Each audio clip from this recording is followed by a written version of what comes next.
any venue. The left can't cope with him. And many of you may know him from his TV appearances and some of our rallies and conferences. He's going to be up here for the next 4 weeks, rattling doors, speaking to people, getting people on board, getting our volunteers out, getting the People's Army out to make sure that we win on February the 26th. He's going to come through that door now. It's Matt Goodwin. Matt.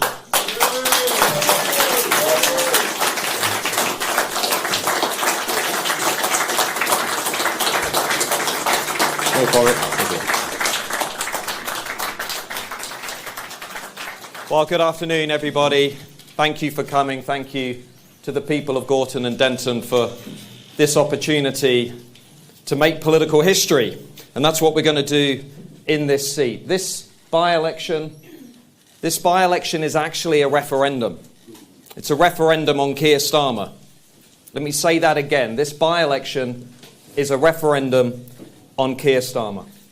It's a chance for the hard-working, law-abiding, tax-paying people from this seat to have their say on Keir Starmer and to make political history. And ask yourself, what have we seen since Keir Starmer came to power 18 months ago?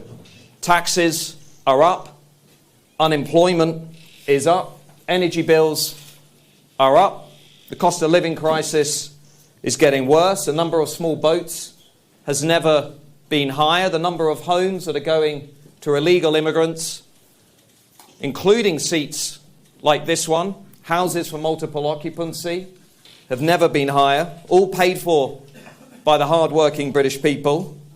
And at the same time, our living standards are down, wage growth is slowing, soft on crime policies have become normal in this country, criminals are going unpunished, prisoners are being released early, shoplifting has somehow become acceptable, elections are being cancelled, democracy is being postponed, and our small businesses and our high streets are being decimated by record taxes, regulation, and business rates.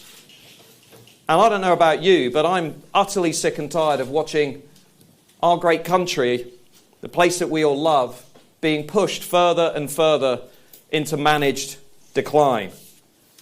And astonishingly, Keir Starmer even waited until the last possible moment, resisted until the last possible moment to hold a national inquiry into the mass rape and sexual abuse of white working class kids from cities like this one. And that tells you all you need to know about the guy in number 10 Downing Street. Everybody comes first except the British people. So today I'm standing here to say what I think many people in Gorton and Denton are thinking and feeling, which is enough is enough. This by-election, this referendum is our chance to send a message that Keir Starmer, that Westminster and the country cannot ignore. The Tories cannot send that message. They are imploding. The Tories are a wasted vote. The Greens cannot send that message. A vote for Greens is a vote for open borders, the legalisation of drugs, men in women's spaces, more endless chaos of the kind you see around you today.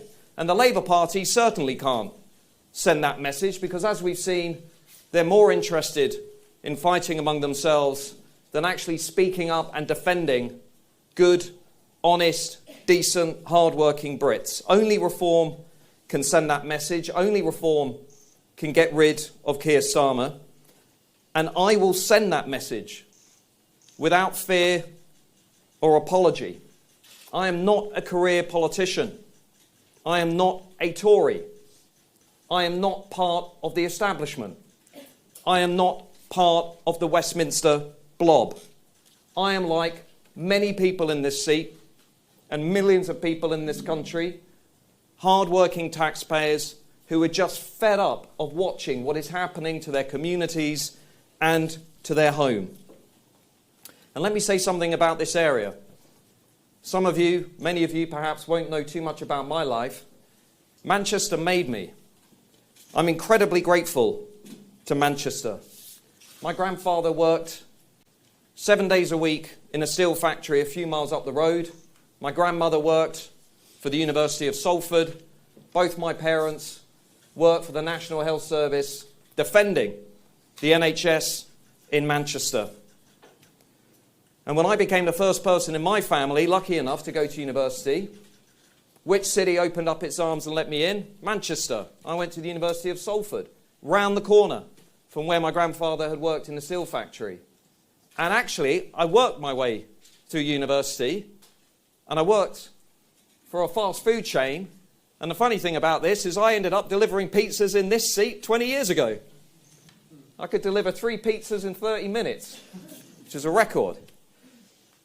And it was Manchester that gave me my first start in life. And when I got my first proper job, it was Manchester that welcomed me back with open arms. And I went to work for the university, and I spent the happiest years of my life in Manchester, living up the road, having a great time. So I'm with you here today, and I say this genuinely. I'm not a career politician. I am absolutely at a loss with what is happening to our country. And I think we are worth so much more than what we see around us today. And I want to try and give something back to this area that's always supported me. And let me be blunt. I have a national voice. I won't be ignored. And that means the people of Gorton and Denton won't be ignored either. Westminster are going to have to listen to what I have to say. My promise to the local voters is simple, but authentic. It's real. I will serve you. I will work for you. I will fight for you. I will make sure you are heard. I will make sure you are respected. And I will make sure you are never ignored again. That is my promise.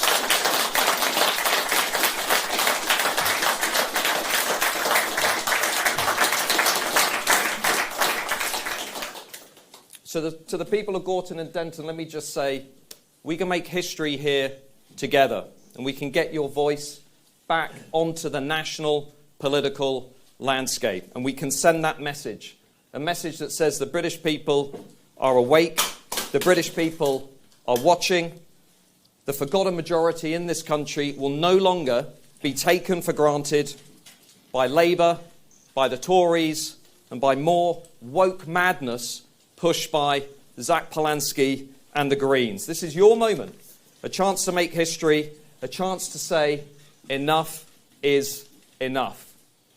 Vote Reform, vote for me, Matt Goodwin. Let's send Keir Starmer a message.